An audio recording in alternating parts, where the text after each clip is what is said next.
Hello and welcome to a short retelling of The Princess and the Atom. Chapter 1. A Strange Discovery. As a researcher in quantum physics, I had seen wonders, but nothing like what Professor Flint, a biomechanical AI encased in a humanoid frame, revealed. Using the atom scope, a device harnessing micro-wormholes, he showed me and George a civilization within an atom. A city teeming with life, and at its heart, a desperate princess. Was this truly another world, or an illusion of light? My curiosity burned. Chapter 2. The World Within an Atom. Throughout the atom scope's shimmering aperture, I peered into the atomic world. The city of Ultra stretched beneath the golden sky, its towers gleaming like crystal. Among the inhabitants, a woman stood out, Princess Freya, her expression one of fear. Kent's calculations suggested we could enter this world by manipulating the micro-wormholes. The risk was immense, but the opportunity was irresistible. Chapter 3. Shrinking into the unknown. With Flint's modifications, the atom scope became more than a viewer. It was a gateway. We activated the device, and space twisted around us. The sensation of falling through infinity gripped me, and when the distortion cleared, we had arrived. Alta was no illusion.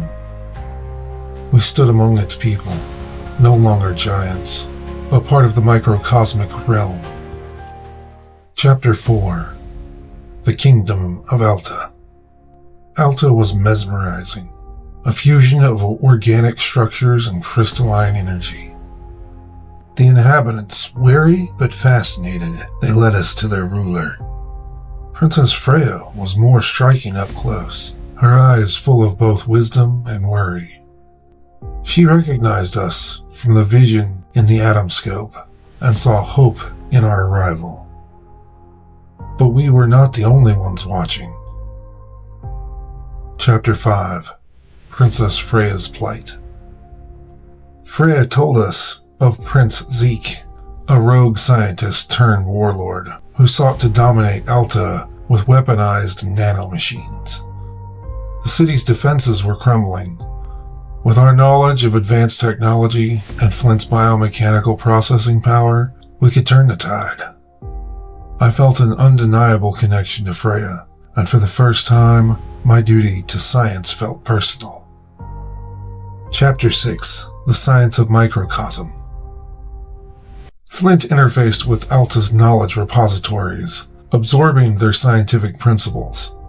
Their technology, reliant on quantum lattice manipulation, was unlike anything Earth had developed. Time here moved differently. If we didn't return soon, we might never synchronize with our original timeline again. Yet leaving now meant abandoning Alta to certain doom. Chapter 7. The Threat of Prince Zeke. Zeke's forces descended like a viral swarm, his nano-drones disrupting Alta's energy fields. George and I coordinated countermeasures, using our understanding of wormhole physics to create defensive distortions. Kent, processing millions of possibilities per second, devised a strategy. It wasn't enough. Zeke's forces were overwhelming. We needed to take the fight to him. Chapter 8. A Battle of Wits and Weapons. War raged in the skies of Alta. Using Flint's recalibrations, we enhanced the city's defense, redirecting Zeke's attacks back at him. We had adapted, but he had adapted too quickly. He wasn't just a conqueror, he was an engineer of destruction. We had one last chance, to infiltrate his stronghold and disable his core system from within. Chapter 9. A Desperate Plan. I led the mission with Freya and George, slipping past Zeke's sentinels. Flint remained linked to our systems, guiding us.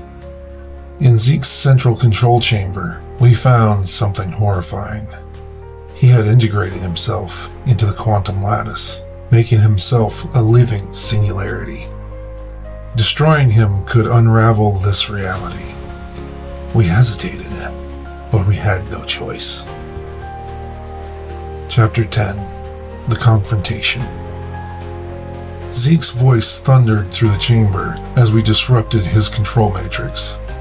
The nanite-infested form lunged at us, but I outmaneuvered him, using a feedback loop to collapse his link to the lattice.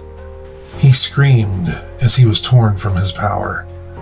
The fortress crumbled, and we barely escaped with our lives. Chapter 11. A Fateful Decision. Alta was safe, but at a cost. The wormhole window was closing, and Flint warned that waiting longer could mean never returning. Freya looked at me, her eyes asking me to stay. My heart wavered. Could I abandon my world for this one? Could I abandon her? But duty called. I promised her I'd return, somehow. Chapter 12. The Return to Reality. With seconds to spare, we activated the atom scope's reverse function. The micro-wormhole engulfed us. Reality stretched, and then we were back in the lab. George gasped in relief, but my heart felt heavier. Had it been real? The data Flint recovered said yes, and so did the longing in my chest. Epilogue. The mystery remains. I stared into the atom scope, searching for her.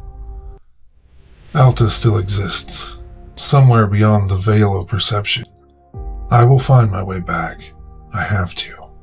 Because I left part of myself behind with the Princess of the Atom. Like, subscribe, comment down below, merch is in the shop.